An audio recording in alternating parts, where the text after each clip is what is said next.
ब्राह्मण गुरुहरू यो लटेन बागानमा बस्ने र गीता मन्दिर बस्ने गुरुहरूको यहाँ उपस्थिति देखिएन भन्ने निर्देशन आएको छ, सूचना प्राप्त भएको छ।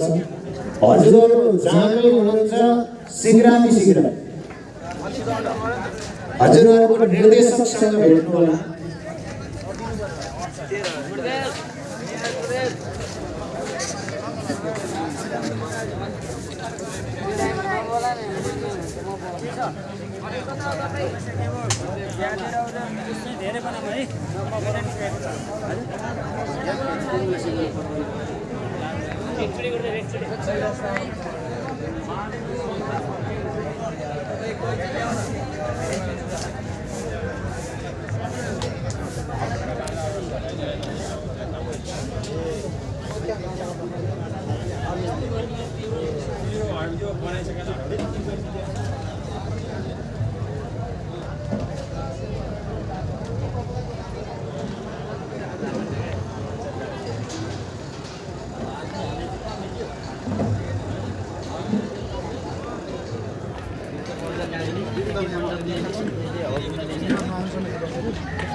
मेन लबीमा त्यहाँभन्दा पछाडि हाम्रो चाहिँ एउटा निशान भन्ने भाइ छ, त्यसलाई पालो दिनु छैन। नाइट बेला नआएसम्म तपाईँ त्यहाँ पक्रिनु पऱ्यो। त्यसपछि सात बेला 7:30 बेला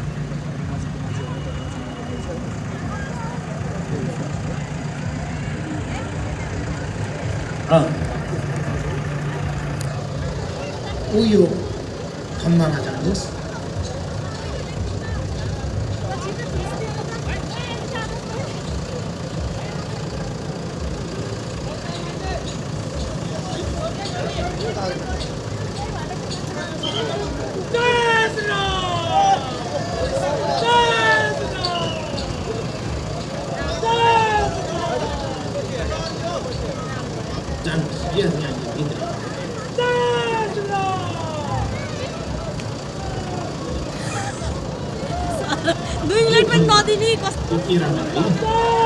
ओम वसुदायै नमः।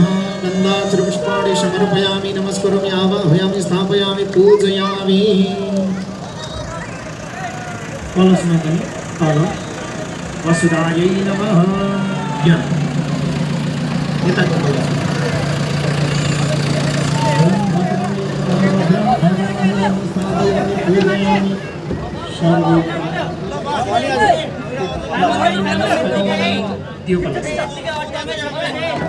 ओम आदित्यै नमः। आदित्यमावाहयामि, पूजयामि, सर्वोपचाराधिकन्दाचर्पुष्पाणि समर्पयामि, नमस्करोमि।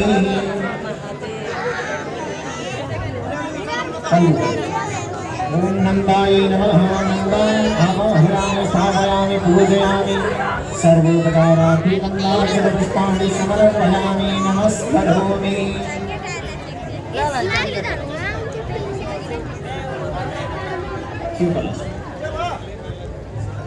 ओम भूत्यै नमः।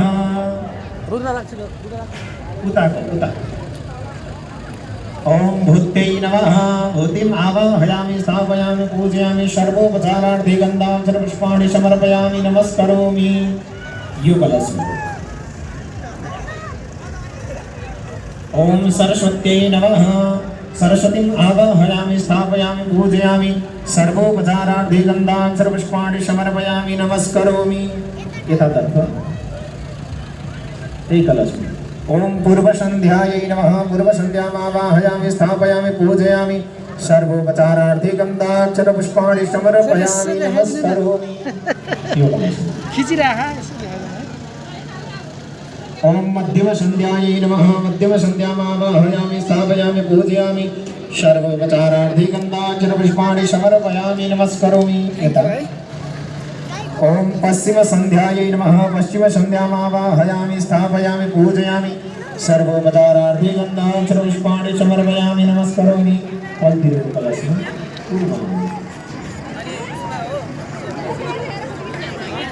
ओम गायत्री नमः।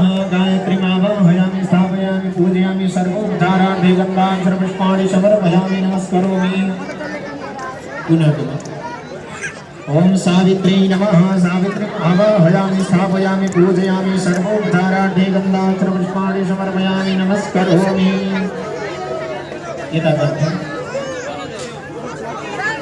ओम बृहत्यै नमः। आवाहयामि स्थापयामि पूजयामि सर्वोपचारार्थे गन्धाक्षर पुष्पाणि समर्पयामि नमस्करोमि।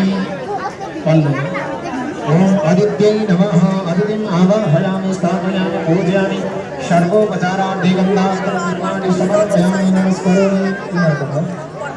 ओम विनतायै नमः। विनताम् आवाहयामि स्थापयामि पूजयामि सर्वोपचारार्थे गन्धाक्षर पुष्पाणि समर्पयामि नमस्करोमि।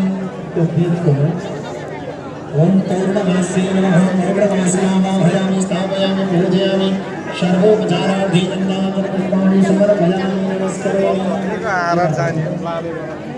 ओम श्रीवाल्यै नमः। श्रीवाल्यमावाहयामि स्थापयामि पूजयामि सर्वोपचारार्थे गन्धाक्षर पुष्पाणि समर्पयामि नमस्करोमि।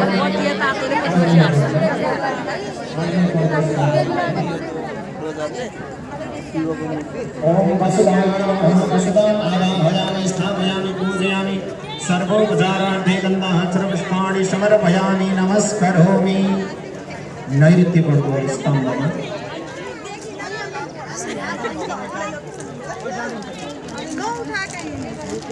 ओम भद्रायै नमः। भद्राम् आवाहयामि स्थापयामि पूजयामि सर्वोपचारार्थे गन्धाक्षर पुष्पाणि समर्पयामि नमस्करोमि।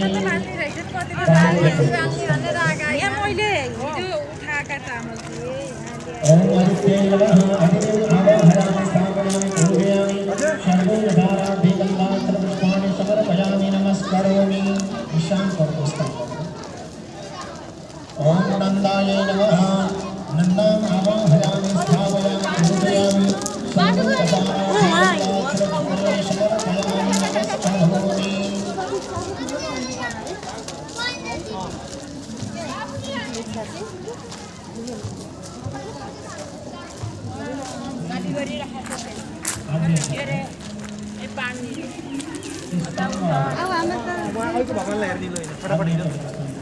ओम भूत्यै नमः। भूतिमावाहयामि स्थापयामि पूजयामि सर्वोपचारार्थे गन्धाक्षर पुष्पाणि समर्पयामि नमस्करोमि।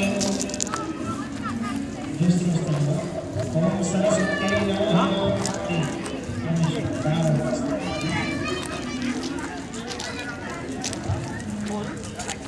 ओम सरस्वत्यै नमः। सरस्वतीमावाहयामि स्थापयामि पूजयामि सर्वोपचारार्थे गन्धाक्षर पुष्पाणि समर्पयामि नमस्करोमि। ओम पूर्वसन्ध्यायै नमः। पूर्वसन्ध्यामावाहयामि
मेरो विवाह यस्तो भयो, सुबहको विवाहको रात महिलाई थाहा छैन, रातमा विवाह छ भने सुबहको मलाई नै थाहा छैन, सब इमर्जेन्सी विवाह गर्न पर्यो, त्यही भएर नरुवा।